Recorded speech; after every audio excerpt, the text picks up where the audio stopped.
Engana-se quem achava que os problemas que a gente poderia enfrentar no mercado era só com renda variável, que a maior dor de cabeça que a gente veria era o caso da Americanas, caso de IRB, caso de Oi e algumas outras que a gente veio no meio do caminho como a GX, mas isso lá antigamente. O negócio agora começou a respingar em renda fixa. E eu digo agora, gente, porque assim, já tivemos problemas no passado com renda fixa, mas chama a atenção que tem muita coisa junto acontecendo agora. A gente tá vendo problema com COI da Ambipar, problema com COI e debentures, né, por exemplo, da Braskem, problema com os títulos do Banco Master. Sim, eu quero trazer uma atualização para vocês de todos esses casos, mas eu quero principalmente nesse vídeo, gente, trazer para vocês o que está acontecendo, o que está levando a gente a ter essa crise na renda fixa também, que acaba preocupando até mesmo o investidor conservador. Geralmente o cara que é conservador, ele quer estar na renda fixa porque em tese ele tem menos risco, etc e tal. E aí ele começa a colocar o dinheiro dele em alguns títulos que às vezes ele não entende, às vezes foi vendido errado, às vezes ele foi enganado, sim. Nós temos alguns casos, pelo visto, de acusações nesse sentido, de assessor que acabou enganando o cliente, não explicou para o cliente o que era, mas também temos questões aí de possíveis fraudes ou coisas que estão mal explicadas, como, por exemplo, as questões do Banco Master. Então, assim, quero trazer um overview de tudo isso, como a gente chegou nessa crise da renda fixa e o que a gente tem que fazer minimamente a partir de agora para não ter problemas com isso. Se você ainda não teve problema com isso, ótimo, que bom, que bom, que bom, que bom, gente. Mas olha, muita gente teve prejuízo. Essa matéria que saiu no início da semana e aí a gente começou a cavucar essa história e eu vou explicar para vocês. Então, ó, o prejuízo de quem investiu em milhares de reais em COIs da Ambipar com o XP, com a XP e com o BTG. Então, assim, muita gente caiu matando em cima da XP, mas ela não está sozinha. Nós tivemos BTG. Quando a gente fala de Ambipar, os COIs, por exemplo, da Ambipar, nós temos grandes emissores que, inclusive, fizeram mais emissão do que XP e BTG. A gente está falando de Itaú e de Santander, por exemplo, né? Mas a questão é, o que aconteceu, né? E aí eu comecei a cavucar e eu comecei a achar algumas reclamações no Reclame Aqui, porque ainda bem, não tive nenhum seguidor ou inscrito que me mandou mensagem no privado, direto, não tive nenhum cliente também que tinha esse tipo de coin na carteira. Glória a Deus, é porque às vezes a gente recebe umas carteiras aí que tem alguns coins na carteira e aí não tem muito o que fazer além de esperar vencer, porque às vezes não tem liquidez ou vai perder muito dinheiro se vender antes e tal, mas ninguém tinha coin dessas encrencas aqui, né? E aí eu comecei a achar algumas reclamações no Reclame Aqui. Então, investimento em COI Ambipar com perda total e alegação de propaganda enganosa.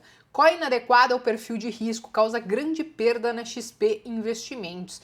Prejuízo de mais de 101 mil reais e abandono da XP Investimentos com COI da Braskem. Né? Então, COI da Braskem e da Ambipar estão dando problema essa semana. Perda de 95% do valor investido em COI, XP, Ambipar e Braskem, devido à falta de acompanhamento da XP. Então essas, gente, foram apenas algumas das tantas reclamações que a gente começou a ver ali no Reclame Aqui. E aí, o que aconteceu com essa questão da Ambipar? Vou tentar, assim, de forma muito breve, fazer uma cronologia dos fatos, tá?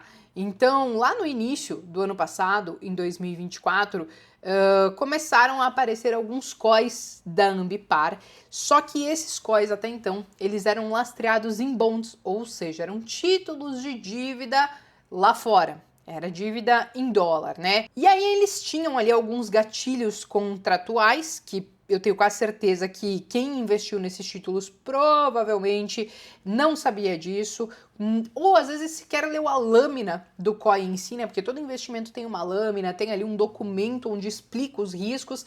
Então, assim, muito investidor investe sem ler tudo isso e porque muitas vezes confia no que o assessor ou alguém está indicando e aí acaba meio que passando batido. Mas tinha alguns gatilhos contratuais nesses COIs, gente, com um vencimento antecipado.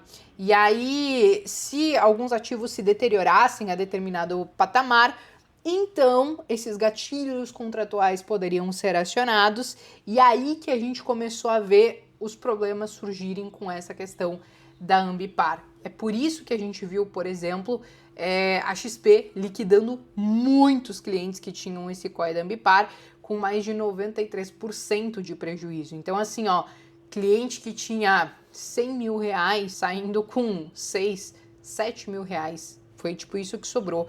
E o que muita gente estava acostumada é que COI... Bom, COI é um negócio que eu sempre disse pra vocês, né? Se alguém oferecer COI, foge. Aí sempre vem algum assessor dizer assim, ah, mas o problema não é o COI, porque... Gente, vamos lá. A gente teve um levantamento da FGV que mostrou que mais de 90% dos COIs não conseguem entregar um retorno superior ao CDI ou aos seus benchmarks. Então, assim, se você está querendo jogar contra as estatísticas, com um produto que muitas vezes te trava por muito tempo, muitas vezes eles dizem que tem liquidez, mas quando você vai ver, na verdade não tem liquidez, você sofre marcação a mercado, muitas vezes você não entende que operação estruturada é essa, porque um COI nada mais é do que uma operação estruturada. Muitas vezes são títulos de dívida, daí você tem alguns instrumentos de proteção que podem, né, proteger essa dívida em si. Muitas vezes eles dizem que vai conseguir ter 100% do capital protegido, vai conseguir ter ali uma trava nessa perda, um máximo que você vai perder. No caso da Ambipar não tinha nada disso, tá, gente? Não tinha 100% do capital protegido. Na verdade, lá no documento, para quem investiu e leu esse documento, estava escrito lá que tinha risco de perder 100% do capital, porque nada mais era do que um COI que embalava a dívida da Ambipar em dólar e vendia isso pra galera. E essa dívida em dólar da Ambipar, o que aconteceu depois que eles começaram a vender, né? Então, a Ambipar, ela foi lançada no mercado como uma empresa que tinham soluções ambientais e muita gente não entendia direito o que ela fazia, mas ela presta consultoria, também tem alguns sistemas para isso, desde também colocar a mão na massa em algumas situações mais graves que acontecem ambientais, então ela vai lá e resolve esses problemas, mas assim, ela chegou no mercado, por um certo tempo ela chegou a virar queridinha de muitos do mercado, chegou a subir mais de 1.700% em um curtíssimo prazo de tempo, mas claro que daí depois veio essa queda que a gente está vendo aí, de praticamente 90%, né? Mas aí por conta de tudo isso que tá acontecendo agora. Mas aí o que aconteceu aí no meio do caminho, né? Esses bonds, gente, que estão atrelados a Ambipar e que faziam parte desse COI, a galera começou a desconfiar um pouco da Ambipar. Do tipo assim, cara, tem alguma coisa estranha, as contas não estão batendo, acho que tem um risco aí de solvência. E aí a consequência disso, né, porque um bond, apesar de ser um título de renda fixa lá fora, ele também sofre marcação a mercado, quando essa percepção de risco foi aumentada, esses bonds eles simplesmente começaram a cair lá fora. E aí, por consequência, isso começou a impactar diretamente o preço dos COIs, que também vão sofrer essa marcação a mercado, porque eles estão lastreados nesses bonds. E aí chegou ao ponto de o prejuízo ser tanto que os clientes acabaram sendo liquidados aí com 90%, 93% de prejuízo. E o caso de Ambipar, gente, toda essa desconfiança, e eu acho que a gente ainda vai ver essa história se desenrolar muito mais pra frente, é porque questão de 2 meses pra cá, 1 mês eu acho, na verdade, né, começou a surgir o rumor de que a Ambipar poderia pedir RJ, pedir recuperação judicial. E aí a galera começou a cavucar algumas coisas, já começou a dar divergência em caixa, aí começaram a falar assim, olha, talvez ela peça RJ, ela tem aí um passivo de 10 bi, aí ela tava alegando lá que tinha não sei quantos bi no caixa, mas quando vieram só alguns milhões, então não tinha muita coisa. Então assim, toda essa insegurança acabou fazendo com que os títulos se deteriorassem, os COIs deteriorassem e a galera perdesse dinheiro. E aí a consequência disso não só a galera perdeu dinheiro nos COIs, mas a galera também que tem esses bonds, provavelmente lá fora, né? Muitas vezes pode ser o gringo, assim como pode ser investidor daqui que investiu lá fora diretamente nesses bonds, também podem estar no prejuízo, bem como se você tinha alguma ação da Ambipar, eu sei que alguns de vocês ganharam muito dinheiro com a Ambipar, com aquela alta de mais de 1.700%, mas muitas vezes se você tem a Ambipar na carteira, pode ser que você tenha perdido dinheiro também com as ações. Então, é um combo danado, né? E eu acho que o grande problema dessa questão da Ambipar, e pelos principais aspectos, depois que eu vi a galera falando, não reclame aqui e tudo mais, é que os assessores que venderam esse COI de Ambipar, eles omitiram ou não explicaram de fato todos os riscos desse COI. E aí a gente não sabe se é por má fé, se nem mesmo às vezes os assessores sabiam do que aquilo se tratava, foi só um produto que entrou na plataforma e eles saem distribuindo ali, mas a gente sabe que a comissão dos COIs para esses assessores é uma comissão interessante, então os assessores que vivem muitas vezes de comissão, ele vai pensar muitas vezes no dele primeiro. Tem assessores bons, gente, tenham isso claro, tem assessores que são bons, que pensam de fato no cliente, mas existe uma outra parcela que pensa no dele, e aí ele vai falar assim, cara, o que tá me dando comissão boa, aonde eu vou conseguir um bom dinheiro esse mês, cara, é esse COI da Ambipar? Vai Ambipar para os clientes, vai COI da Ambipar nos clientes. Então, a gente tem que ter um cuidado muito grande com isso, e aqui eu já faço o meu primeiro alerta para a gente tentar se proteger um pouco dessa crise da renda fixa que a gente está vivendo, que é o seguinte, hoje a maioria dos escritórios, eles já oferecem 2 modelos de assessoria. Um é a assessoria clássica que a gente conhece aqui, que é aquela que o assessor ele é remunerado, né, pela própria corretora, né, porque ele vende produtos, ele ganha uma comissão por vender aqueles produtos. Essa é a clássica e é onde a gente encontra muito conflito de interesse, porque às vezes a gente não sabe se o assessor está oferecendo porque aquilo de fato é bom para mim e faz sentido para o meu perfil, ou se é porque ele está querendo bater meta. E existe o outro modelo, que é um modelo de fee-based, né? Que é como se você pagasse uma taxa fixa de administração de 0,5%, 0,8%, 1% ou um pouco mais, geralmente fica nessa casa aí, depende muito do seu patrimônio, você consegue negociar essas taxas, mas você tem esse modelo de fee-based, onde o assessor vai receber um percentual sobre o patrimônio que ele está gerindo. E aí ele não vai receber as taxas, né? Na verdade, ele pode receber as taxas, mas ele devolve isso para o cliente dos produtos que ele acabar oferecendo. Esse modelo, ele não evita 100% de conflito de interesses, mas ele reduz bastante, ao meu ver, em comparação ao outro.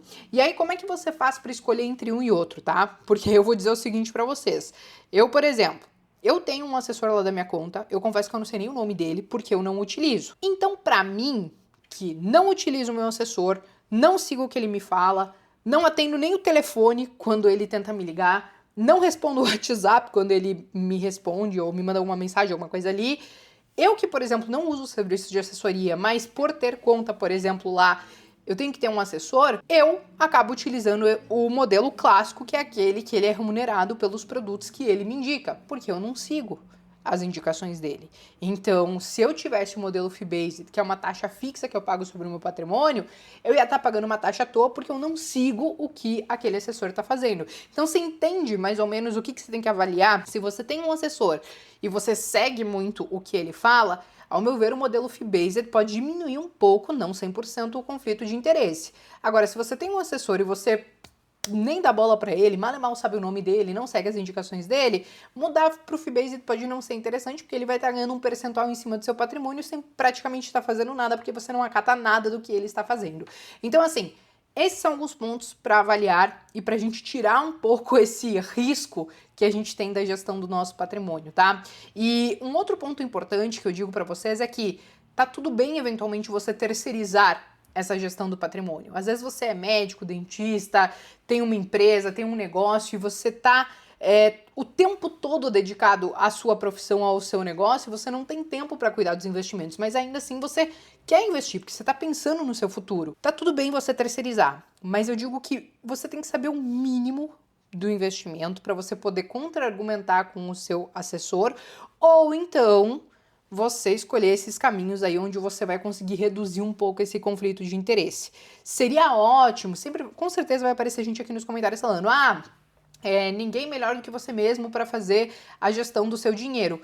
Ótimo, gente, perfeito, mas essa é a realidade de poucas pessoas. Poucas pessoas têm de fato tempo para estudar o mercado e saber tudo o que se passa e, por exemplo, abrir uma lâmina de um COI de sei lá quantas páginas e ler de cabo a rabo para entender todos os riscos. E muitas vezes na linguagem que está dentro dessas lâminas, aí esse é um outro problema que talvez a gente fale da parte estrutural de mercado mesmo, desde regras, normas, etc e tal. Às vezes a linguagem ela não é simples para qualquer um entender. Então, a linguagem também tinha que mudar, daí pensando, né, nesse combo de coisas que poderiam ser feitas para diminuir esses pepinos, como a gente está vendo essa semana.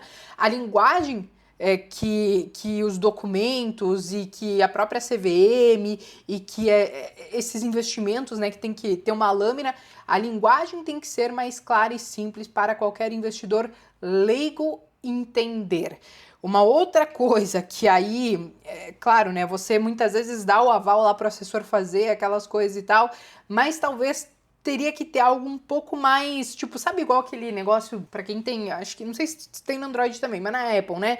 Quando você vai lá atualizar um negócio, ele obriga você a rodar tudo pra baixo até dar um consentimento pra, em tese, garantir, a gente sabe que a galera não lê, mas garantir que você rolou as páginas que você leu, etc e tal. Entendeu? Porque aí ele sabe que minimamente a parte dele, você teve acesso ao documento, você aceitou todos os termos, tudo bonitinho, e foi lá e fez o investimento.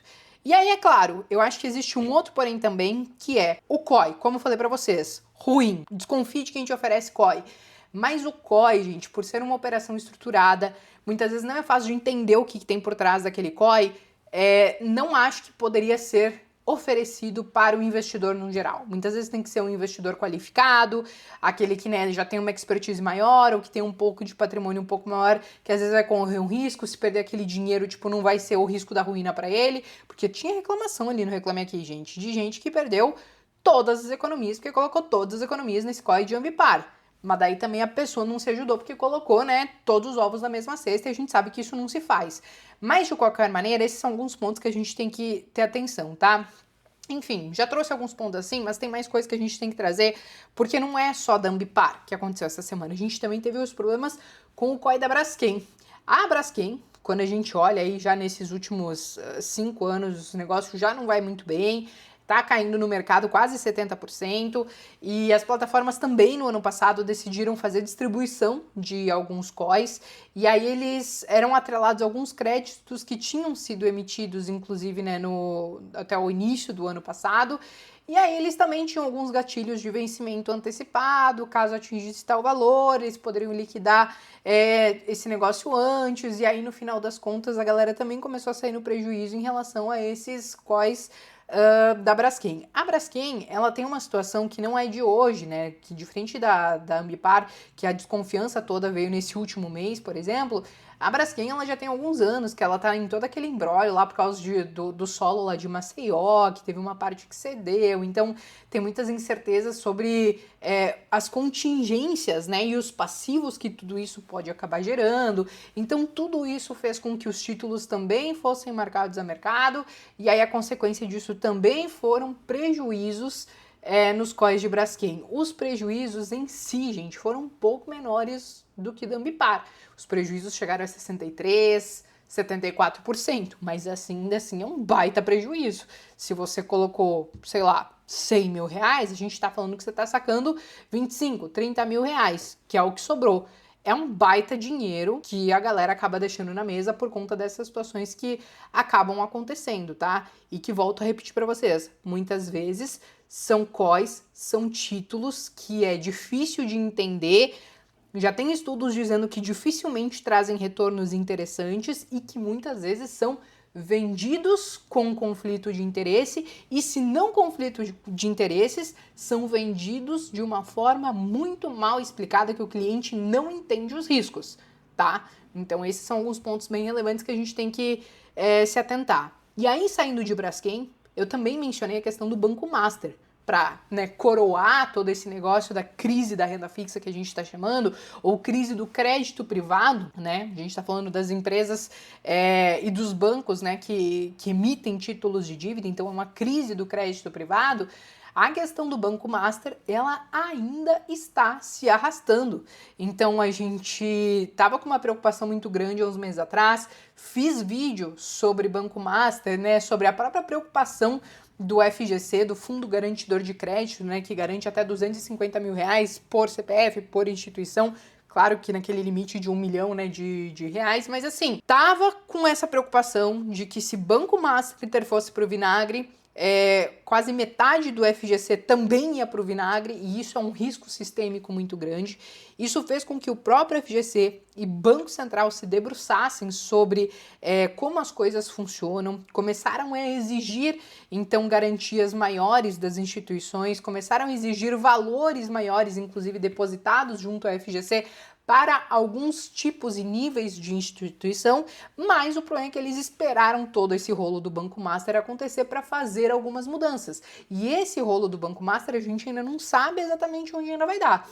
A última notícia foi que o FGC, ele rolou uma linha do Banco Master por mais 45 dias. Então, o Banco Master, até então, conseguiu saldar ali algo na casa de 200 milhões, se eu não me engano, ali de alguns títulos, mas tem muito mais. A gente sabe que eles estão na casa do bilhão de títulos que os investidores têm em mãos, e eles ganharam um fôlego por 45 dias. Nesse meio tempo, o que eles estão tentando fazer?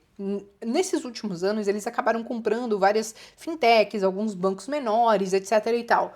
Eles estão começando a querer se desfazer de algumas dessas instituições, vender algumas dessas instituições para tentar levantar caixa e começar a saldar a galera que está pedindo resgate. Então, assim, são coisas que começam a acontecer e que ligam um alerta seguinte. É muito fácil a gente querer terceirizar a culpa. Ah, é culpa da corretora que oferece esse título, é culpa do assessor que me vendeu errado, que me enganou, que não me explicou os riscos. Mas, gente, o principal culpado seremos sempre nós. O principal responsável pelo nosso dinheiro seremos sempre nós. Eu sempre digo, você pode terceirizar a gestão do seu dinheiro, mas se der errado, a culpa foi sua que quis terceirizar a gestão do seu dinheiro. Claro que não é só sua, é culpa também de quem fez lambança, mas a culpa também é sua. Não dá pra gente se eximir dessa responsabilidade. Somos nós que tomamos as decisões, seja de fazer gestão própria, seja de terceirizar. O que eu digo pra vocês, gente, é o seguinte: eu tô no mercado desde 2011. Talvez seja pouco, seja muito, a gente tá falando de quase 15 anos de mercado. E se tem uma coisa que eu aprendi ao longo do caminho, vendo muita empresa ser derrubada, sair do mercado, inclusive com problemas de renda fixa. Já fiz outros vídeos há 2, 3 anos atrás aqui no canal, quando tivemos problema com a FGC, com empresas também que deram calote, CDBs, etc e tal. É o seguinte, gente, não dá pra gente querer inventar a roda e achar que existe bilhete premiado no mercado financeiro. Não dá pra gente olhar alguns títulos de renda fixa e achar que só aquela super, hiper, mega rentabilidade é o suficiente porque tem FGC por trás. Não é bem assim que a banda toca, gente, porque é o que eu digo pra vocês, se acontecer alguma coisa com o Banco Master, o FGC vai cobrir? Sim, pode cobrir, gente, só que é um volume tão grande de dinheiro que eu acho muito difícil que o FGC, por exemplo, consiga ter a mesma agilidade para saldar todo mundo dos 2 CDBs que quebraram há 2 anos atrás, que agora eu nem me lembro o nome, que questão de 2, 3 meses já estava todo mundo com o dinheiro na conta. Aqui a gente está falando de muito dinheiro, provavelmente se arrastaria por mais tempo, e aí é um dinheiro seu que fica preso sem render. Então, às vezes, você vai ficar 6 meses, 1 ano, sabe-se lá quanto tempo com aquele dinheiro preso, sem ele estar rendendo. Então, toda aquela rentabilidade a mais que você achou que ia ganhar, vai ficar diluída durante aquele tempo que você está perdendo para inflação e não está tendo rentabilidade nenhuma. Então, são coisas que a gente tem que começar a prestar atenção. Não dá para se iludir com promessas de retornos maravilhosos só porque é renda fixa, porque pode dar pepino lá na frente. E sobre COI, é só fugir, gente. Não precisa inventar a roda. Faz o básico, não precisa inventar a roda com essas questões, tá? E, claro, levem em consideração todas as outras reflexões que eu fiz com vocês sobre a escolha do tipo de serviço que vocês vão adotar, com o assessor, etc e tal, para evitar o conflito de interesse, beleza?